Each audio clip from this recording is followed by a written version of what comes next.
Hey guys, welcome back to Guardian Diaries. This is number 10. I'm Raven Phoenix. For the ones who don't know me, I own Spirit Messages, Paranormal Investigations in Florida. I have been a spirit reader for over 30 years. Some people call me a clairvoyant or such things, and I don't like those labels. I'm just simply a messenger. And to the followers, hello. I hope your days are going really good, and I hope you're getting a lot out of Guardian Diaries. Stephanie from Panama, she has asked me to talk about egos. So today we are going to talk about egos and how they are spiritually stopping people's growth. She wanted to know why people look down on other people and rise themselves above them. Well, Julia has talked about this before.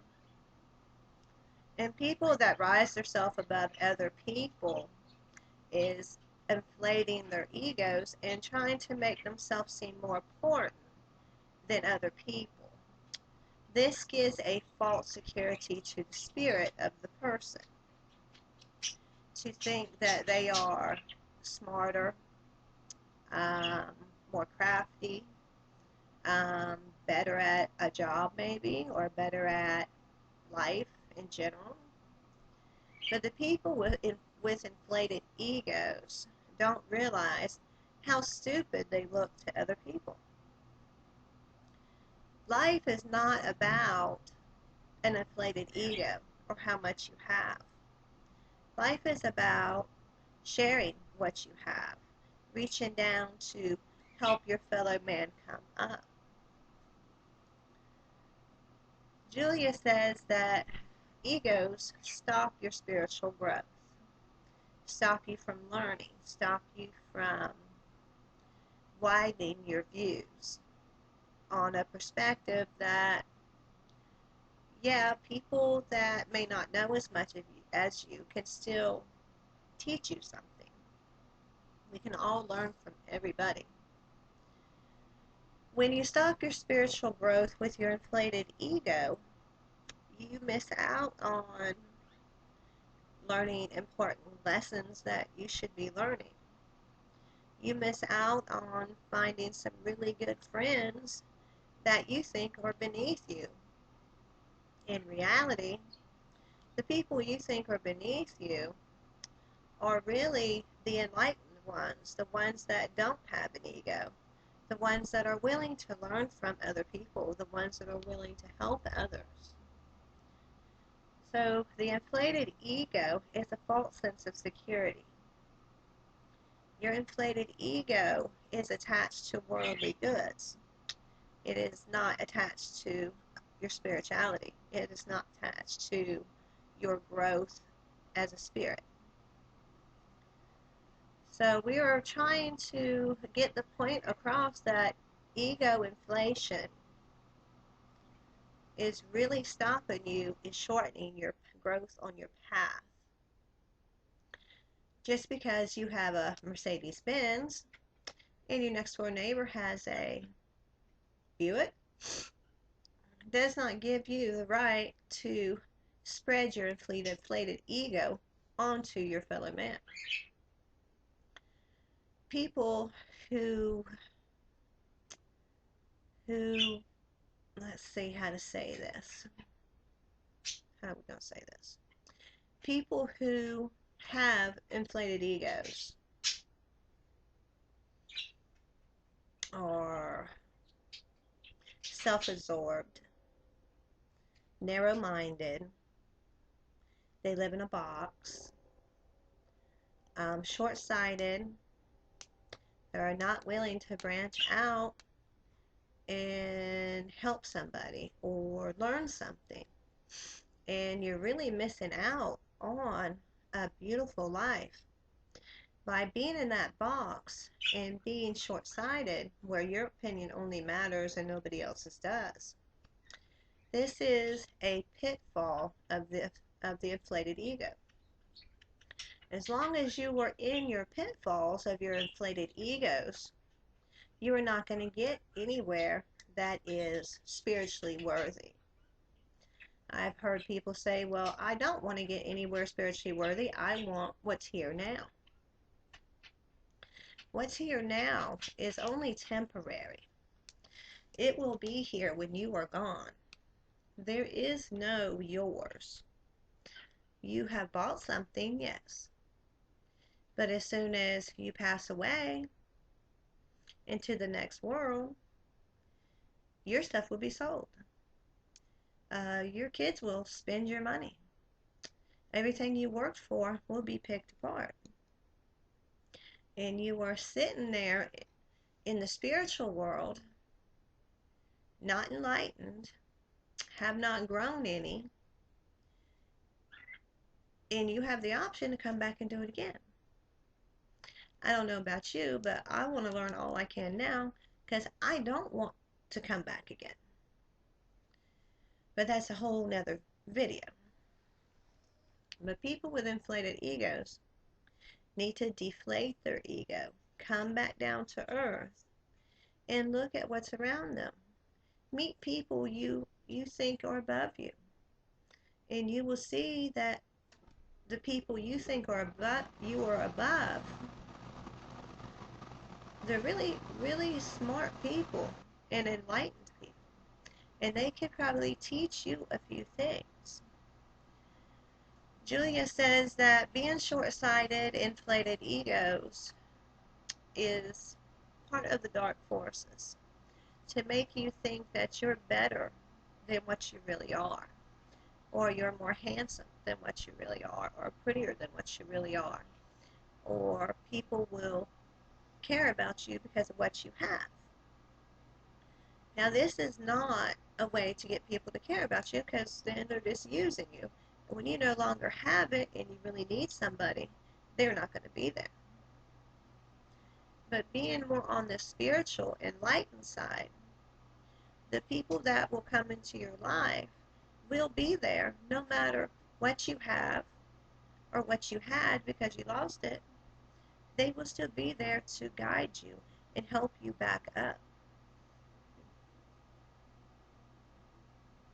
Inflated ego people will not help anybody up.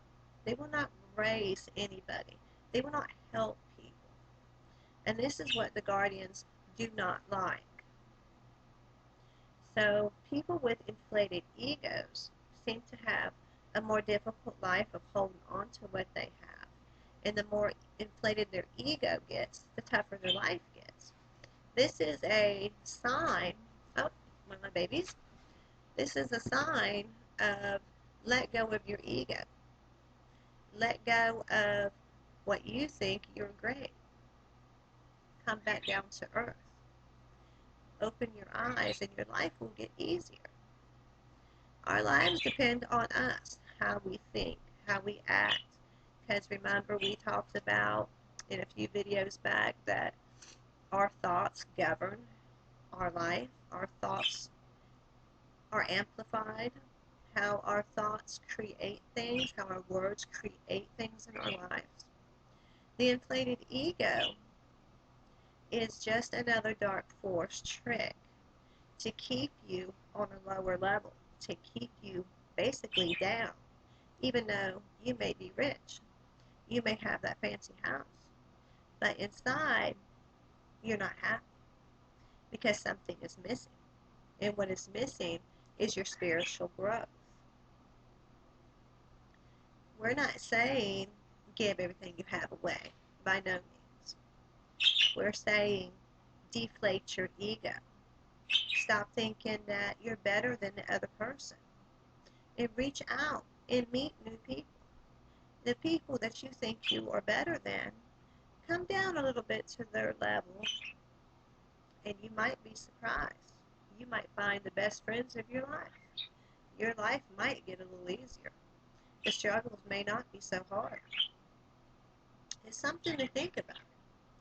But the inflated ego is just a dead-end road, a trick that the dark side uses to convince us that we are better than somebody else, or we are better than everybody. Depends on what line you're on. So I just wanted to give y'all some food for thought. And Julia wants people to stop inflating your own ego, stop tooting your own horns, stop thinking that you're better than everybody else. We should want you to go inward and really look at yourself. And she wants you to expand your thoughts, expand, get out of the little narrow-minded box and see that there is things in life that are good, that everybody's not trying to take things away from you because of what you have. You don't have to live in fear of, oh, if I take down my walls, somebody's going to hurt me. Somebody's going to steal from me. Somebody's going to want what I have. All these are tricks basically of the mind and of the dark forces and of the inflated ego. Now granted, if you're a really wealthy person, you do have to have your guard up to a certain extent because there is people that will try to use you and get what they can. But instead of hiding behind these walls, turn inward. Your spirit will tell you who to trust and who not to trust. Ask your guardian. The messages will come. Life is not difficult. We are the ones that make it difficult and make it complicated. So think about what Julia is saying today. And as Julia always says, we walk through the fire with you. So don't be afraid to walk through a challenge, to walk through a fire. Dropping your ego may be the hardest thing you've had to do. Ask your guardians for help. Ask your gods for help, whoever you believe in. And stop looking down on people because you think you're better than them. This is not the way spirituality is. This is not the way the world has to be. But it starts with each and every one of us changing our thought patterns, changing our hearts, wanting to do some good instead of all this negativity. Ask your guardians for help, and I guarantee you, people will show up in your life that can help you with exactly what you have asked for.